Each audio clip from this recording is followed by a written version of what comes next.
Can we measure the essence of what makes us human? If time and space are modes by which we think and not conditions in which we live. So what is consciousness? Have you ever wondered what it really means to be conscious? Can we measure something as intangible as awareness? If consciousness has degrees, then how would we tell the difference between a dreaming mind, a meditating monk, or an artificial intelligence mimicking thought? Can we truly measure the essence of what makes us human? Imagine a world where your consciousness can be measured on a scale. Is such a thing even possible? What if there was a test to determine the level of consciousness in a person, or even an artificial intelligence?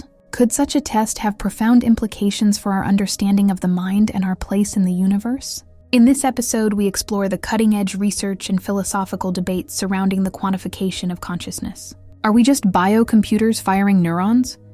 Or is consciousness a spectrum that spans across life, mind, and maybe even machines? In a world where science is constantly pushing the boundaries of what can be known, we now face a bold question. Can we measure and quantify consciousness? And if so, what does that say about who we really are? Before we can measure it, we have to understand what we're trying to measure. At its core, consciousness refers to the state of being aware of ourselves, of others, and of the world.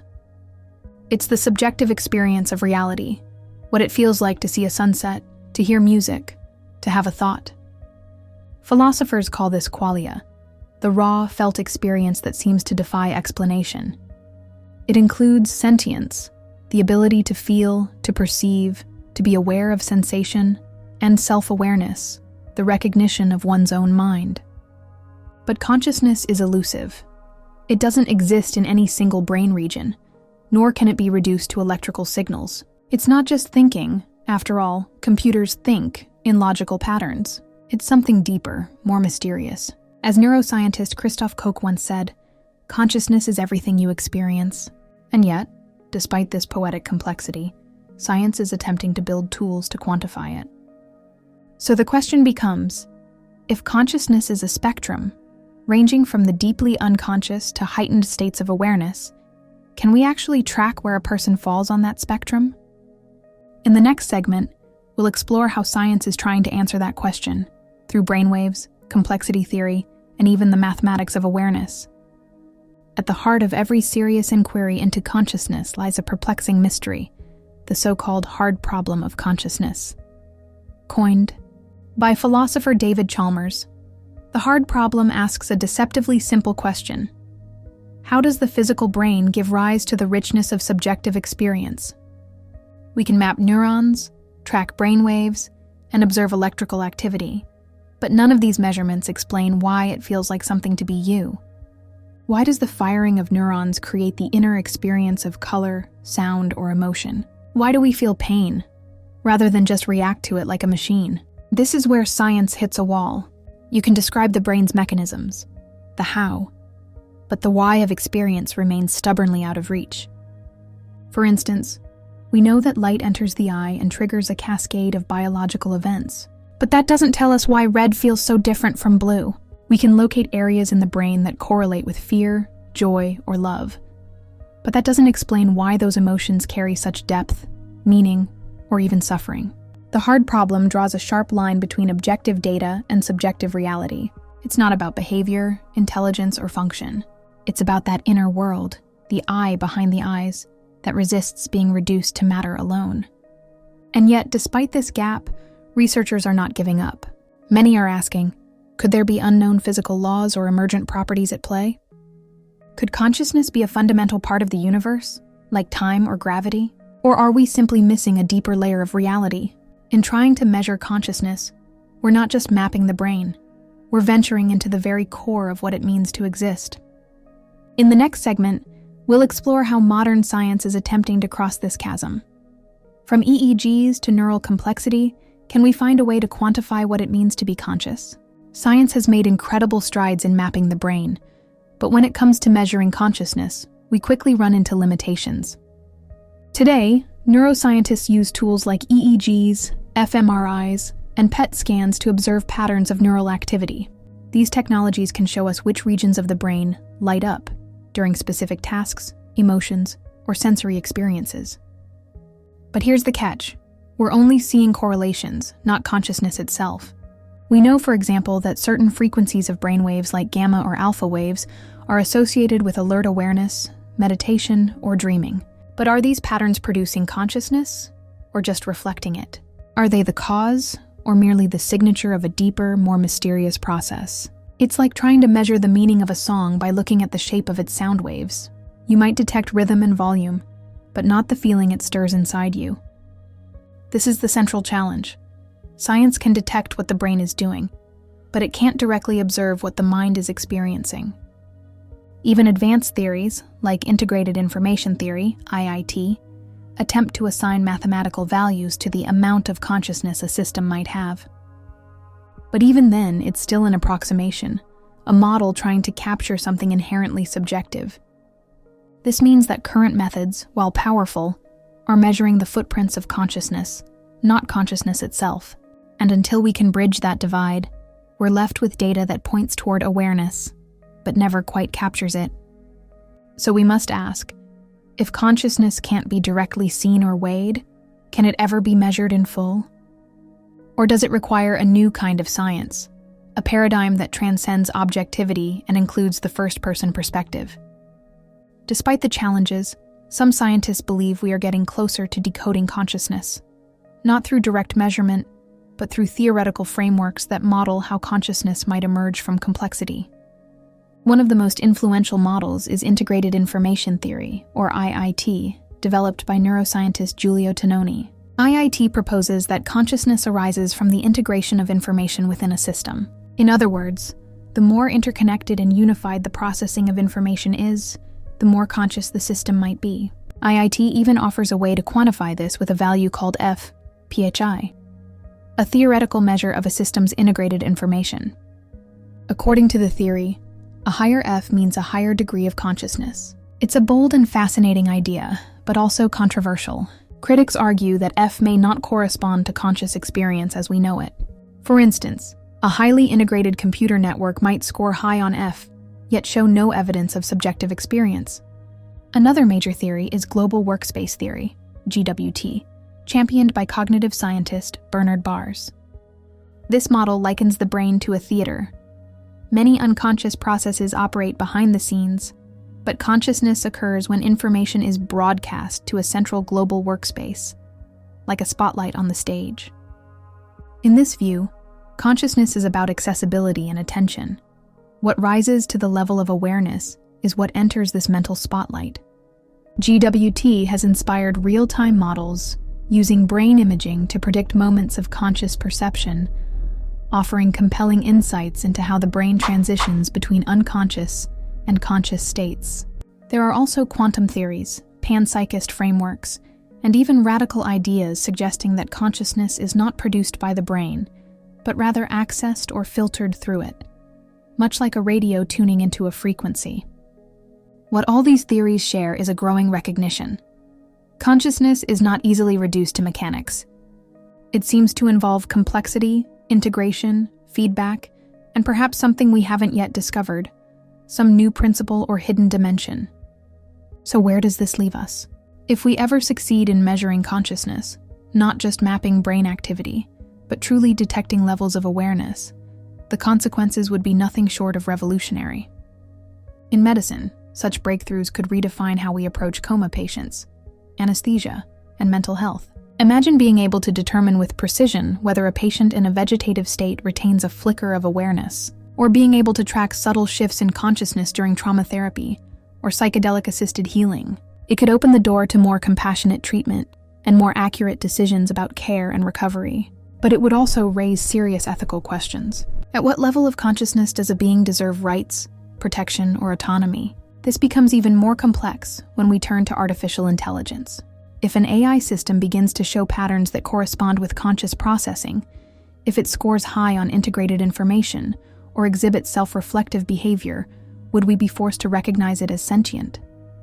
Would turning it off be akin to harming a conscious being? And what about animals, or even plants or ecosystems? If consciousness exists on a spectrum, and we can measure that spectrum, then our moral framework must evolve to include more than just humans. On a personal level, the ability to measure consciousness could also transform our understanding of the self. We might begin to view personal growth, spiritual awakening, or states of enlightenment not just as vague experiences, but as measurable transformations of awareness. It could validate ancient wisdom through modern tools, or it could reduce the mystery of being to numbers and data, depending on how we choose to relate to it.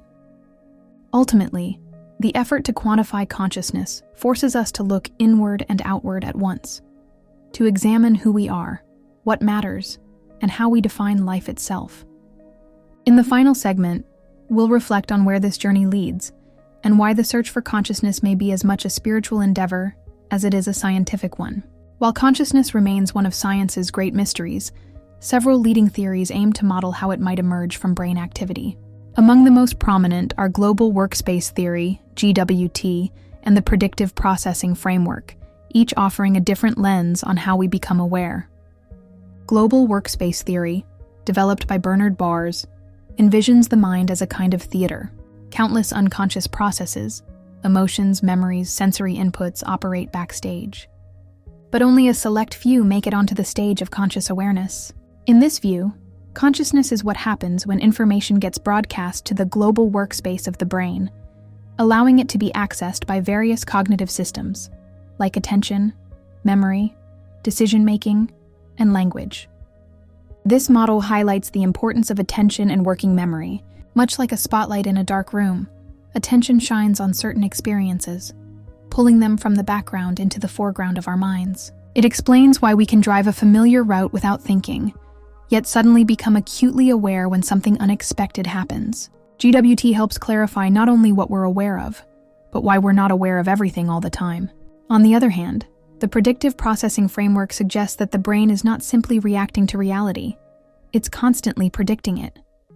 In this model, consciousness arises not just from incoming sensory data, but from the brain's ongoing attempt to minimize prediction errors between what it expects and what it receives. Our brains are like prediction machines, constantly generating models of the world and adjusting them based on feedback. When our predictions are accurate, we move through the world effortlessly.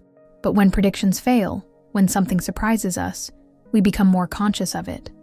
This theory explains why sudden changes, uncertainty, or novelty often trigger heightened awareness. It also suggests that consciousness is not a fixed state, but a dynamic interplay between expectation and reality. Some researchers even propose that this constant balancing act between top-down prediction and bottom-up sensation is the very mechanism through which subjective experience arises. Together, these theories offer valuable insights. Global workspace theory helps explain what enters our conscious mind, while predictive processing reveals why we become conscious of certain things in the first place. As AI systems become more advanced, mimicking language, learning from experience, even exhibiting creativity, we're faced with a provocative question. Can a machine become conscious? And if it can, how would we know? This is not just a futuristic thought experiment. As AI grows more sophisticated, it increasingly blurs the lines between simulation and sentience. An AI can pass a Turing test. It can simulate empathy, answer philosophical questions, even reflect on its own behavior. But is that true awareness, or just an illusion of it? The core issue here is defining what it means to be conscious. If consciousness is rooted in subjective experience, then we're dealing with something inherently private. We can't directly access the inner world of another human, let alone a machine. So, how would we determine whether an AI is truly conscious, or just running an incredibly convincing program? Some propose that certain behaviors, like self-reflection, emotional regulation, or the ability to suffer, might serve as signs. Others look to theoretical models, like integrated information theory. If an AI system reaches a high enough F, could we consider it conscious? The ethical implications are profound. If we conclude that an AI is conscious, or even might be, then we're faced with entirely new moral responsibilities. Would it have rights, deserve protection? Could it experience trauma or pain? This goes beyond science fiction. It touches our deepest values. What does it mean to be alive? To have dignity? To matter? Ignoring these questions risks repeating the mistakes of history, where those considered less conscious were devalued, mistreated, or denied rights. At the same time, Falsely attributing consciousness to machines could lead us to project human qualities onto tools that lack true awareness, potentially misleading society, or even ourselves. We are standing on the edge of a new frontier, not just technological, but philosophical and ethical. And the choices we make now will shape how we relate to non-human intelligence for generations to come.